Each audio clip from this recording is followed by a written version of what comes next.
রোহিঙ্গা সংকট মোকাবেলায় আন্তর্জাতিক সহযোগিতা ও প্রত্যাবাসন প্রক্রিয়ায় টেকসই সমাধানের পথ খুঁজছে বাংলাদেশ। সে লক্ষ্যে আজ থেকে কক্সবাজারে হচ্ছে 3 দিনের আন্তর্জাতিক সম্মেলন। উখিয়ার ইনানীতে অংশীজনদের সঙ্গে নিয়ে এই ডায়ালগের আয়োজন করেছে পররাষ্ট্র মন্ত্রণালয় ও রোহিঙ্গা বিষয়ক হাই রিপ্রেজেন্টেটিভ দপ্তর। প্রধান অতিথি থাকবেন অন্তর্বর্তী সরকারের প্রধান উপদেষ্টা ডক্টর মোহাম্মদ ইউনুস। কক্সবাজার প্রতিনিধি আব্দুল আজিজের তথ্যচিত্রের ডেস্ক রিপোর্ট। মিয়ানমারের রাখাইনে সামরিক জান্তার নির্মম নির্যাতন থেকে প্রাণে বাঁচতে পালিয়ে বাংলাদেশে আশ্রয় নেয় 13 লাখেরও বেশি রোহিঙ্গা। বিশাল এই জনগোষ্ঠীর দীর্ঘদিন অবস্থানের কারণে খাদ্য, পানি, শিক্ষা, স্যানিটেশন, স্বাস্থ্যসেবা, অর্থনৈতিক, সামাজিক ও নিরাপত্তা ঝুঁকি সহ অবকাঠামো এবং পরিবেশগত সংকট তৈরি হচ্ছে।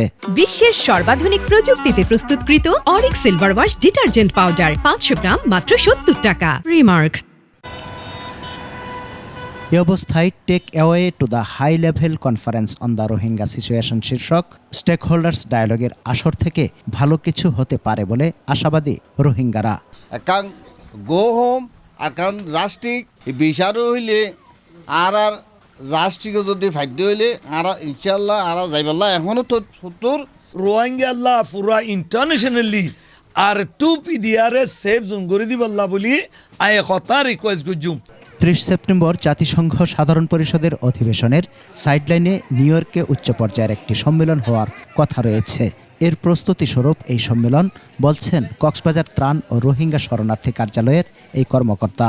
4টি থিমেটিক সেশনেও আমাদের মাননীয় উপদেষ্টাগণ, সরকার ঊর্ধ্বতন কর্মকর্তারা এবং জাতিসংঘ বিদেশি ঢাকাস্থ বিদেশি মিশনের প্রতিনিধিরা এবং বিদেশ থেকে আগত অতিথিরা বিভিন্ন থিমেটিক সেশনে অংশগ্রহণ করবেন। 3 দিনব্যাপী এই আয়োজনে সরকার প্রধানের পাশাপাশি দেশি বিদেশি বিশেষজ্ঞ, কূটনৈতিক, আন্তর্জাতিক সংস্থা, শিক্ষাবিদ ও রোহিঙ্গা জনগোষ্ঠীর প্রতিনিধিরা অংশ নেবেন।